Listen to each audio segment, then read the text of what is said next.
Bismillahirrahmanirrahim. Assalamu alaikum dear students. I hope you all are in good health. We are learning about chapter number 1, physical quantities and measurements, and today we will understand and learn about errors in measurements. At the end of today's lesson, you all will be able to identify and explain the reasons, effects and the solutions of human and systematic error in experiments. At first we have why measuring the errors matter. So what are errors actually? Errors are basically the faults that create during the measurement. Okay, or you can say the small differences between the measured value and the true value.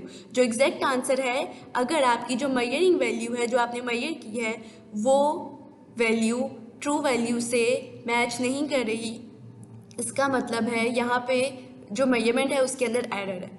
और हमारी अक्सर जो है वो कोशिश होती है जब भी हम कोई भी एक्सपेरिमेंट परफॉर्म करें, यानी हम किसी भी चीज़ की मेजरमेंट पर जो है वो ले रहे हैं, तो हमारा गोल क्या होता है कि हमारा आंसर जो है वो बिल्कुल एग्जैक्ट एक्यूरेट आए। ठीक है, लेकिन ऐसा नहीं होता। हर वक्त हम ये नहीं कह सकते कि हमारी जो मेजरमेंट है वो एग्जैक्ट आएगी। क्यों? क्योंकि यहाँ पे डिफरेंट कॉजेज़ और डिफरेंट फैक्टर्स होते हैं बेसिकली, जो हमारे रिजल्ट्स को अफेक्ट कर रहे होते हैं। ठीक है, लेकिन अक्सर हमें उनका पता नहीं चलता। तो सबसे पहले ये है कि जो एरर्स हैं, यानी हमारा जो गोल है उसको अचीव करने के लिए, आंसर्स को करेक्ट लाने के लिए ज़रूरी पहले ये है कि जो एरर्स आ रहे हैं पहले हम उसको आइडेंटिफाई करें कि वो किस तरह का एरर है, और फिर हम उसको जो है वो क्या करें, मिनिमाइज़ करने की तरफ जाए, यानी उसको इस सोल्यूशन की तरफ जाए कि हम इसको सॉल्व किस तरह से कर सकते हैं ताकि हमारा जो आंसर है, हमारी जो कैलकुलेशन है वो करेक्ट हो। इसकी एग्जांपल आप इस तरह से ले सकते हैं, जैसे आपको एक मैथ्स का क्वेश्चन मिलता है, एक प्रॉब्लम मिल रही है, तो उसका आंसर आपसे जो है वो कहीं ना कहीं आपसे कोई ना कोई मिस्टेक हो रही है, लेकिन आप उसको आइडेंटिफाई नहीं कर पा रहे कि मेरा आंसर जो है वो ठीक क्यों नहीं आ रहा।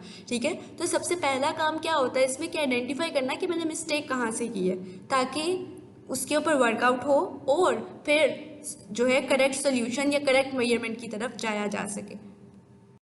Basically we have 3 types of error: human error, systematic error and random error.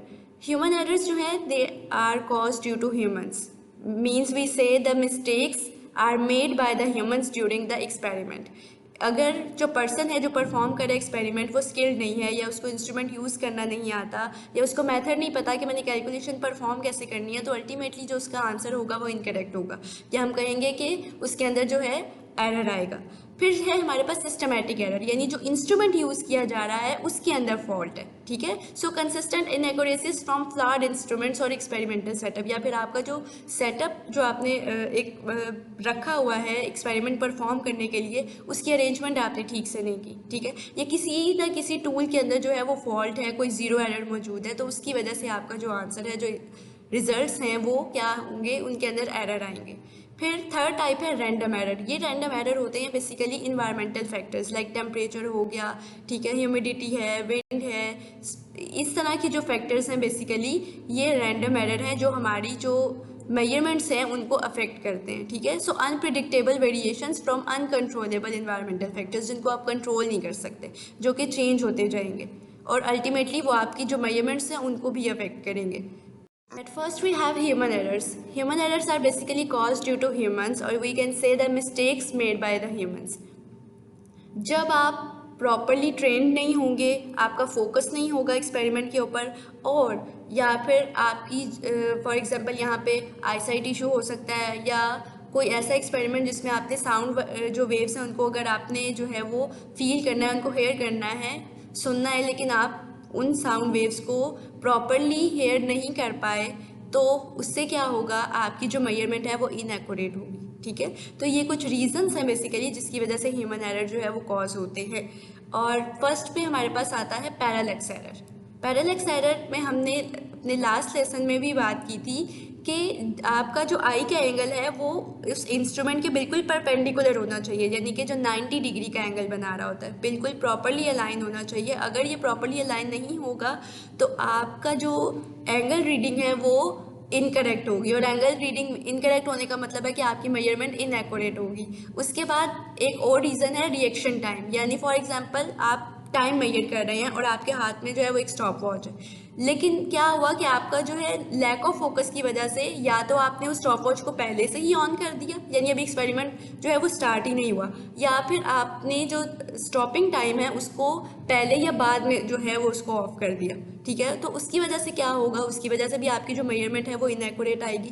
फिर आती है प्रोसीजरल मिस्टेक्स, यानी जो मेथोडोलॉजी है वो जब आप इनकरेक्ट जो है वो यूज़ करेंगे या यूनिट्स आप इनकरेक्ट यूज़ करेंगे, आपको नहीं पता कि आपने मैथ्स मेजर करने के लिए कौन सा यूनिट जो है वो यूज़ करना था, टाइम के लिए कौन सा यूज़ करना था, करंट के लिए कौन सा यूज़ करना था, तो उस केस में जो आपके पास मेजरमेंट आएगी अल्टीमेटली वो इनकरेक्ट होगी। So these all are basically the reasons जिसकी वजह से ह्यूमन एरर जो है वो कॉज होते हैं।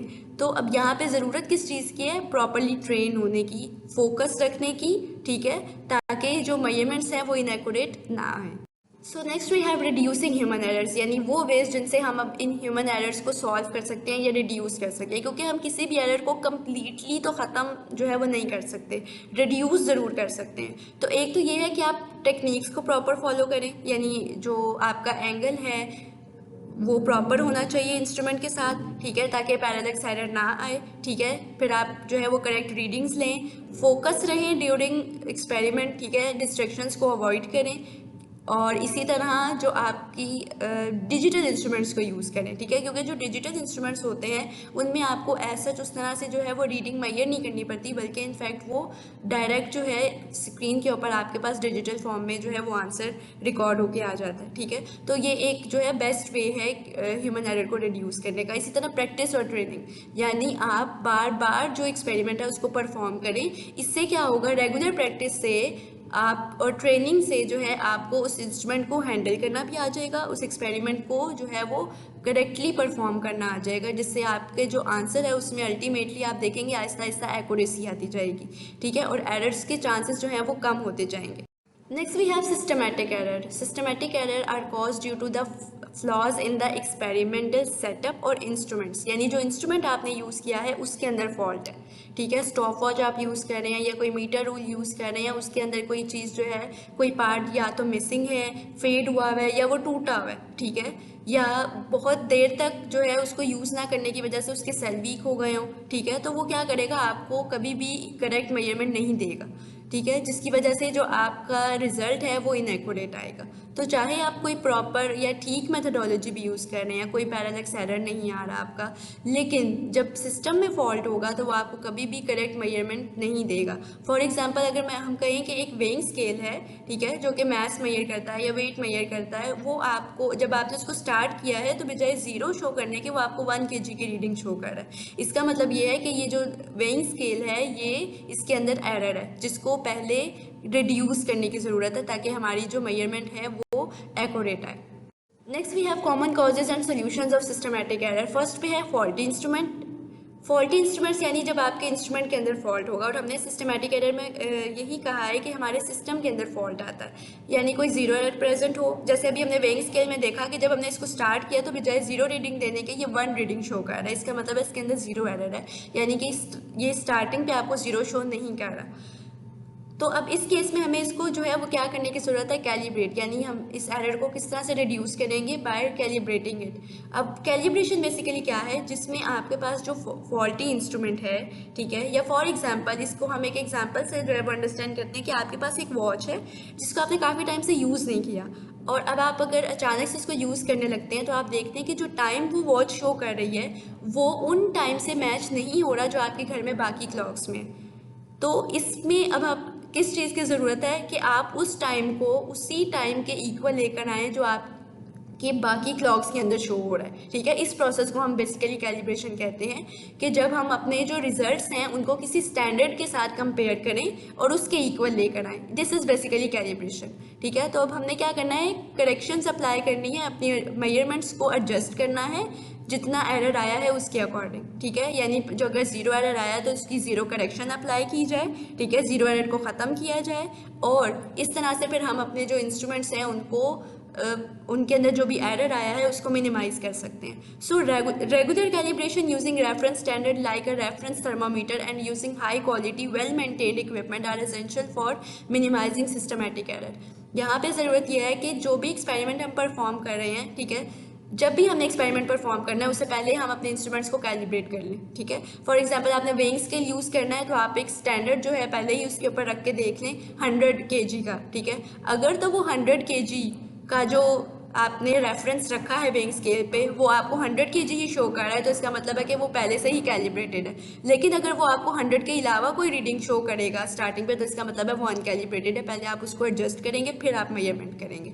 ठीक है, so this is all about the causes and solution of systematic error.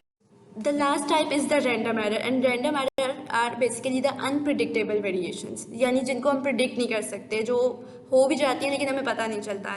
सो हम कह सकते हैं कि जब हम सेम मेजरमेंट जो है वो ले रहे होंगे और एक्सपेरिमेंट परफॉर्म करते हुए जब हम ये कहें कि हम सेम कंडीशंस के अंदर सेम मेजरमेंट को जो है वो अप्लाई करेंगे तो उस केस में ऐसा होता है कि अक्सर कुछ फैक्टर्स जो है वो अफेक्ट करते हैं और हमारी मेजरमेंट जो है वो इनएक्यूरेट आ जाती है. लाइक हम कहें कि टेम्परेचर डिफरेंस आ गया है या प्रेशर डिफरेंस है या मॉइस्चर कंटेंट जो है आपका, यानी ह्यूमिडिटी बहुत ज़्यादा है एयर के अंदर, तो उससे क्या होगा, जो आपके इंस्ट्रूमेंट्स हैं अगर वो हाईली सेंसिटिव हैं, ठीक है, तो वो फ़ौरन से उस चेंज को जो है वो परसीव करेंगे, उसको जो है वो डिटेक्ट करेंगे और आपकी मेजरमेंट को अफेक्ट करेंगे. ठीक है, इसी तरह रिएक्शन डिफरेंस जिसमें जो पर्सन परफॉर्म कर रहा है एक्सपेरिमेंट दूसरी से तीसरी दफ़ा जब वो एक्सपेरिमेंट को रिपीट कर रहा है तो वो कोई ना कोई चेंज उसके अंदर जो है वो लेके आ रहा है. ठीक है, जिसकी वजह से भी मेजरमेंट के अंदर जो है वो चेंज आएगा और हम इसको कहेंगे कि हमारे पास जो मेजरमेंट है वो इनएक्यूरेट आएगी.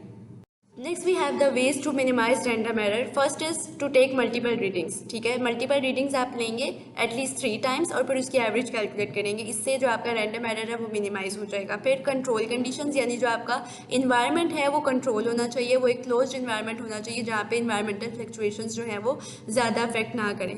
फिर जो आपका इक्विपमेंट है, जो आपके इंस्ट्रूमेंट्स हैं वो प्रिसाइज होने चाहिए. ठीक है, ताकि जो भी रैंडम नॉइस क्रिएट हो रही है वो उससे अफेक्ट ना हो. ठीक है, फिर अगर हम इसकी एग्जाम्पल की बात करें तो हम कह सकते हैं when measuring a pendulum period. ठीक है, एक पेंडुलम जो जैसे क्लॉक के नीचे जो पेंडुलम लगे होते हैं, अगर हम उसके टाइम पीरियड को मेजर कर रहे हैं, सो time 30 swings and calculate the average rather than timing a single swing.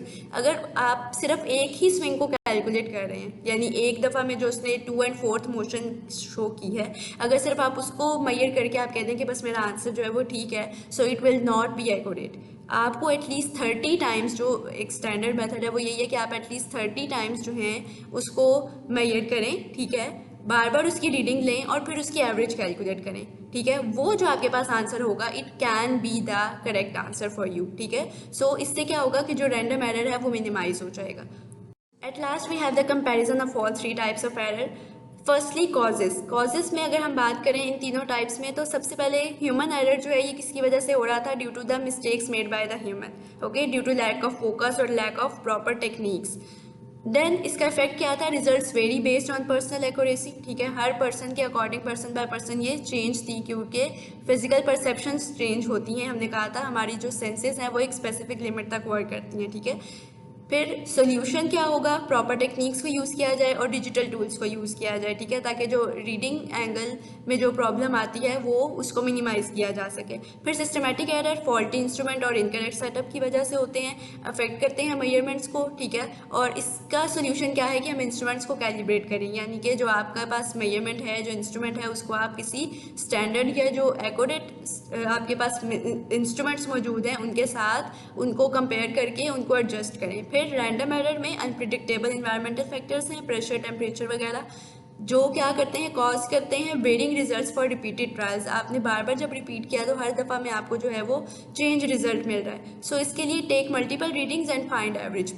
आप एटलीस्ट 5 to 7 रीडिंग्स लें या इससे ज़्यादा भी रीडिंग्स आप ले सकते हैं, ताकि आपका जो सोल्यूशन है, ठीक है, यानी जो आपकी मेजरमेंट है बेसिकली वो एक्यूरेट आ सके. So understanding these distinctions help physicist design better experiments and interpret their results with appropriate uncertainty. अगर हम इन सब एरर्स को प्रॉपरली आइडेंटिफाई कर लें, फिर हमें ये पता चल जाए कि हमने इनको मिनिमाइज़ कैसे करना है, तो अल्टीमेटली हम अपनी मेजरमेंट्स में जो एरर्स हैं उनको मिनिमाइज़ कर सकते हैं और अपने आंसर्स को करेक्ट कर सकते हैं. It's all about our today's lesson. Today we have discussed about the types of error, their causes and their solutions. And it's question number 4, comprehensive question number 4 of your exercise. So you have to learn it from your book. You can learn it from your Arvo booklet. I hope there will be no problem at all. But if there will be any confusion, you can contact me. Thank you so much. Have a nice day. Allah.